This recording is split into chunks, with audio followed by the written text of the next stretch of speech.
নমস্কার সুধী প্রিয় দর্শক, ভোরের আলো ইউটিউব নিউজ চ্যানেলে আপনাদের সবাইকে স্বাগত জানিয়ে শুরু করছি সন্ধ্যেকালীন আপডেট।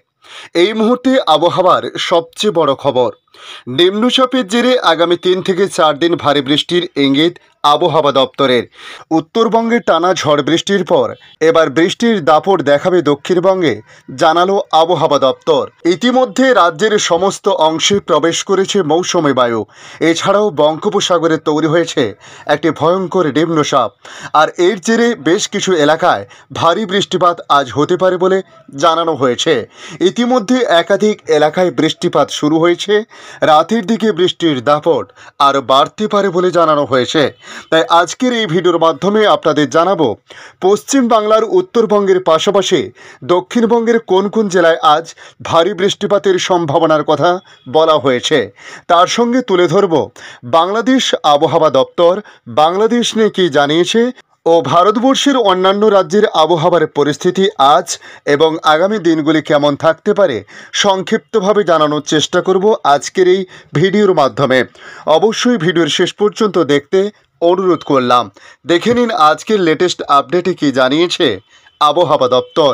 বর্ষা প্রবেশ করলেও সক্রিয় ছিল না মৌসুমী বায়ু, কিন্তু আজ শনিবার থেকে বদলাতে শুরু করেছে আবহাওয়া। দক্ষিণবঙ্গের আবহাওয়ায় আমূল পরিবর্তন আজ থেকে লক্ষ্য করা যাবে বলে জানাচ্ছে আবহাওয়া দপ্তর। বঙ্গোপসাগরে তৈরি হয়েছে একটি নিম্নচাপ, এর জেরে আজ থেকে ভারী বৃষ্টিপাতের সম্ভাবনা রয়েছে দক্ষিণবঙ্গের একাধিক জেলাতে। কলকাতার আবহাওয়ার পরিস্থিতি নিয়ে আজ বলা হয়েছে, বৃষ্টিপাতের দরুন কলকাতায় তাপমাত্রা অনেকাংশেই কম। শুক্রবারের তুলনায় আজ অনেকটা তাপমাত্রা নিম্নমুখী বলে বলা হয়েছে। বৃষ্টিপাত শুরু হয় কলকাতায় গতকাল শুক্রবার। আজ শনিবারও বৃষ্টিপাত বাড়তে পারে তিলোত্তমায়। আজ সকাল থেকে মেঘলা লক্ষ্য করা গেছে, তবে বিকেলের পর রাতের দিকে বৃষ্টিপাত আরও বাড়তে পারে কলকাতা সহ তার আশেপাশের এলাকাতে। তবে বৃষ্টিপাত হওয়ার আগে এবং পরে বাতাসে জলীয় বাষ্পের আধিক্য অস্বস্তি বাড়াতে পারে বলে জানানো হয়েছে। এদিকে কলকাতার সর্বোচ্চ তাপমাত্রা আজ থাকতে পারে প্রায় 30 ডিগ্রি সেলসিয়াসের কাছাকাছি। গত 24 ঘন্টায় কলকাতায় সর্বোচ্চ তাপমাত্রা ছিল 31.1 ডিগ্রি সেলসিয়াস, যা স্বাভাবিকের থেকে 1.8 ডিগ্রি সেলসিয়াস কম। আজ শনিবার শহরের সর্বনিম্ন তাপমাত্রা 26 ডিগ্রি, গতকাল ছিল 27.2 ডিগ্রি সেলসিয়াস, যা স্বাভাবিকের থেকে 0.4 ডিগ্রি সেলসিয়াস পর্যন্ত বেশি বলে বলা হয়েছে। এদিন বাতাসে জলীয় বাষ্পের পরিমাণ সর্বাধিক প্রায় 58% এবং সর্বনিম্ন 84%। দক্ষিণবঙ্গের আবহাওয়ার পরিস্থিতি নিয়ে আবহাওয়া দপ্তর জানিয়েছে, পশ্চিমবঙ্গের সমস্ত অংশেই প্রবেশ করে গেছে ইতিমধ্যে মৌসুমী বায়ু অর্থাৎ বর্ষা। তার পাশাপাশি বঙ্গোপসাগরে তৈরি হয়েছে একটি নিম্নচাপ। উত্তর পশ্চিম বঙ্গোপসাগর ও সংলগ্ন পশ্চিম মধ্য বঙ্গোপসাগরে অবস্থিত ঘূর্ণাবর্ত গতকাল শুক্রবার বিকেলের মধ্যেই নিম্নচাপে পরিণত হয়েছে, যা এই মুহূর্তে অবস্থান করেছে উত্তর বঙ্গোপসাগর ও উড়িষ্যার উপকূলে। তাই আজ ভারী থেকে অতি ভারী বৃষ্টি হতে পারে পশ্চিম মেদিনীপুর, ঝাড়গ্রাম এবং পুরুলিয়াতে। এছাড়াও ভারী বৃষ্টিপাতের সতর্কতা রয়েছে পূর্ব পশ্চিম বর্ধমান, উত্তর দক্ষিণ 24 পরগনা, বাঁকুড়া, পূর্ব মেদিনীপুর এবং বীরভূমে। আগামীকাল রবিবার ভারী বৃষ্টিপাত হতে পারে মুর্শিদাবাদ, নদিয়া, বীরভূম এবং উত্তর ও দক্ষিণ 24 পরগনা জেলাতে। তবে উত্তরবঙ্গের আবহাওয়ার পরিস্থিতি নিয়েও আবহাওয়া দপ্তর বেশ কিছু আপডেট জারি করেছে। আজ শনিবার উত্তরবঙ্গে দার্জিলিং, আলিপুরদুয়ার, কুচবিহার, জলপাইগুড়িতে রয়েছে ভারী বৃষ্টিপাতের সতর্কতা।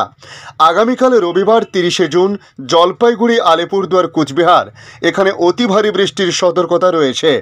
দার্জিলিং, কালিম্পং, মালদহ, উত্তর ও দক্ষিণ দিনাজপুরে ভারী বৃষ্টিপাত হতে পারে বলে জানানো হয়েছে। চলতি বছরে উত্তরবঙ্গে সময়ের আগে বর্ষা প্রবেশ করেছিল, কিন্তু দক্ষিণবঙ্গে তা পৌঁছতে বিস্তর সময় লাগে। সেভাবে বৃষ্টিপাত পায়নি দক্ষিণবঙ্গবাসী।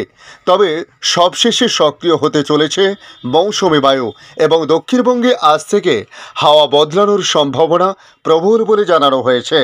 দক্ষিণবঙ্গের কলকাতা সহ একাধিক এলাকায় বিক্ষিপ্ত বৃষ্টিপাত শুরু হয়েছে, তবে এই বৃষ্টিপাতের রেশ ধীরে ধীরে বাড়তে পারে বলে জানানো হয়েছে।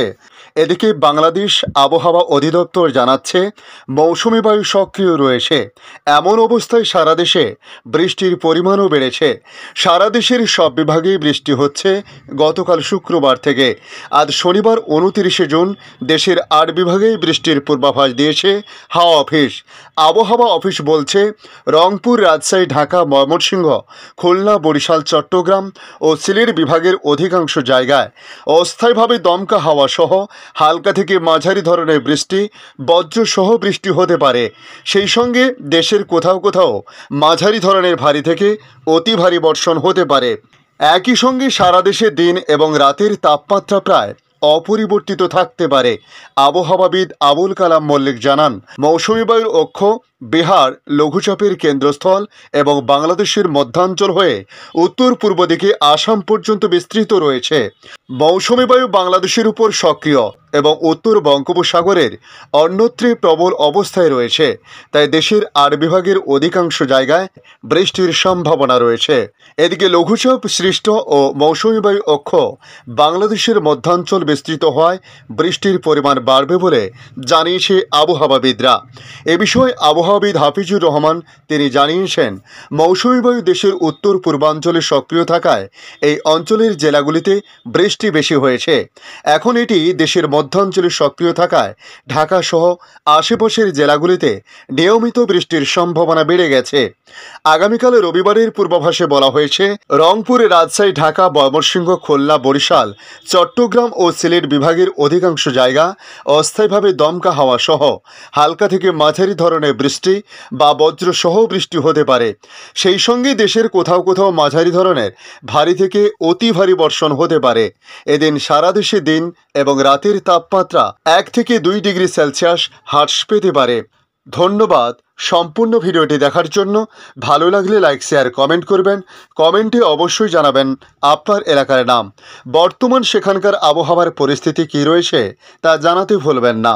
পাশাপাশি নতুন বন্ধুদের কাছে রিকোয়েস্ট করব, চ্যানেলটি সাবস্ক্রাইব করে রাখুন, তাহলে পরবর্তী আপডেটগুলি অতি সহজে আপনাদের কাছে পৌঁছে যাবে। ভালো থাকুন, সুস্থ থাকুন। ধন্যবাদ।